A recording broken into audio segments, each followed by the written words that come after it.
TDP నాయకుడిగా ticket కోసం try చేసిన వ్యక్తిని పెట్టి ఆయన కూడా నుంచి తప్పుకోవచ్చు. అది ఇప్పుడు బీజేపీకి కనిపిస్తుంది. బీజేపీలో కూడా ఆ అభ్యర్థిని అక్కడ ఇప్పుడున్న బీజేపీ అభ్యర్థిని సీటేమో టెక్నికలీ బీజేపీకి ఉండాలి, అభ్యర్థి మాత్రం టీడీపీ వారు రావాలి. అది కోరుతున్నది ఎవరు?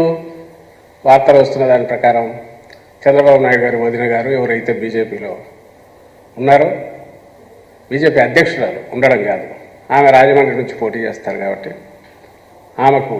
ఆమె పార్టీ అభ్యర్థి అయితే, బీజేపీ నాయకుడు అయితే ఆ నాయకుడి మీద నమ్మకం లేదు కాబట్టి తెలుగుదేశం పార్టీ నుంచి తన మరిది గారికి చెప్పి ఒకరిని తెచ్చి పెట్టుకొని పైన ఒప్పించుకునే ప్రయత్నం చేస్తారని అంటున్నారు.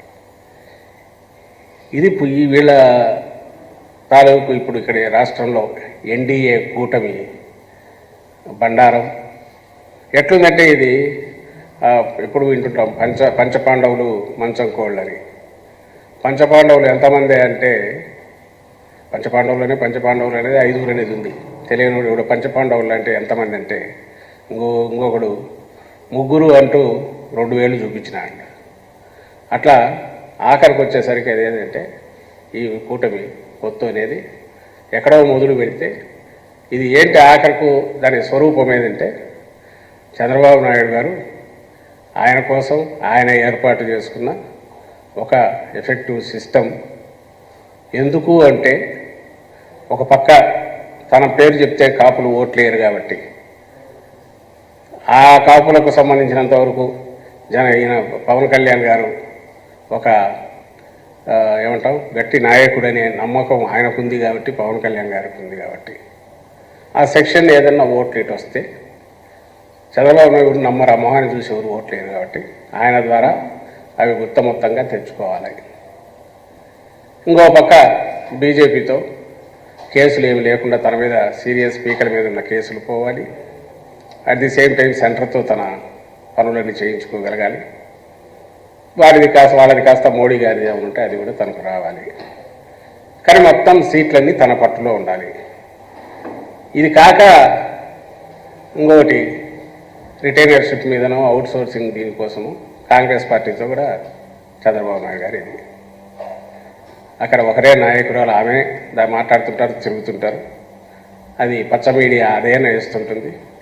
ఆమెకు పేటెంట్ రైటు ఓ సబ్జెక్ట్ మీద మాత్రమే వ్యక్తిగతమైన ఇచ్చి ఆమెను రాష్ట్రం మీదకి వదిలేరు. ఎవరు? చంద్రబాబు నాయుడు. అది కూడా ఆయనే. బహుశా ఈయన మహిమ చంద్రబాబు నాయుడు గారి దీన్ని చూస్తే, అంటే ఒక పక్క ఇటు బీజేపీతో, ఇంకో పక్క కాంగ్రెస్తో, అలాగే పవన్ కళ్యాణ్ గారి భుజాల మీద ఎక్కి తన విశ్వరూపం ఆయన చూపిస్తున్నది చూస్తే, మోడీ గారికి ఆయనకు తెలిసినట్లే ఈయన పెట్టుకుంటే అక్కడ నేషనల్ లెవెల్లోనే బీజేపీని కాంగ్రెస్ని కూడా ఒక దగ్గరికి చేర్చగలిగిన సత్తా అనుకున్నట్టుంది. మరి ఎందుకు అనుకోవట్లేదు తెలియదు కానీ, but is it the real process? ఇట్లనా జరగాల్సింది. ఎన్నికలంటే ఇట్లనా జరగాల్సింది. ఇంత అపహాస్యం పాలు కావాలన్నా బీఫామ్స్ ఇచ్చి ఫైనల్ 25th లాస్ట్ డేట్ అంటే, ఇప్పటికీ క్యాండిడేట్లను మార్చుకోవడం, నీ క్యాండిడేట్ను మార్చుకోవడం అనేదే ఉండకూడదు నిజంగా సీరియస్ పొలిటికల్ పార్టీ అయితే. ఈవేళ ఫైనలైజ్ అయి ఉండాలి. సరే, అది నీ ఇష్టం, ఎందుకంటే మీ పార్టీ మీ ఇంటర్నల్ అనుకోవచ్చు, లాస్ట్లో మార్చుకుంటున్నారు రకరకాల వీటితోనే. ఎందుకంటే మా అభ్యర్థులు ఎప్పుడో ఫైనలైజ్ అయిపోయారు.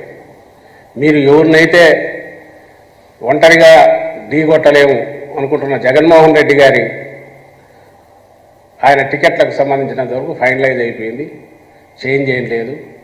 ఎప్పుడో అందరికీ ఇదైపోయి బీఫామ్స్ కూడా అందరికీ వెళ్ళిపోయాయి. మరి నిజంగాను చంద్రబాబు నాయుడు గారు ఆయన జగన్మోహన్ రెడ్డి గారిని రీప్లేస్ చేసి రాగలనని అనుకుంటే, నీ కన్సెషన్ అక్కడికి నీ కూటమి కూటమితో పెట్టుకొని ఒకడివి నీకు ఎలాగూ లేదు. ఒకరు దిగి Telugu Desam party versus YSRCP, yes నా హిస్టరీ, నా 40 ఏళ్ళ హిస్టరీ ఉంది, నేను ఇంత చేశాను అని చెప్పుకునే ధీమా కానీ సత్తా కానీ చంద్రబాబు నాయుడు లేదు. పోనీ వదిలేద్దాం.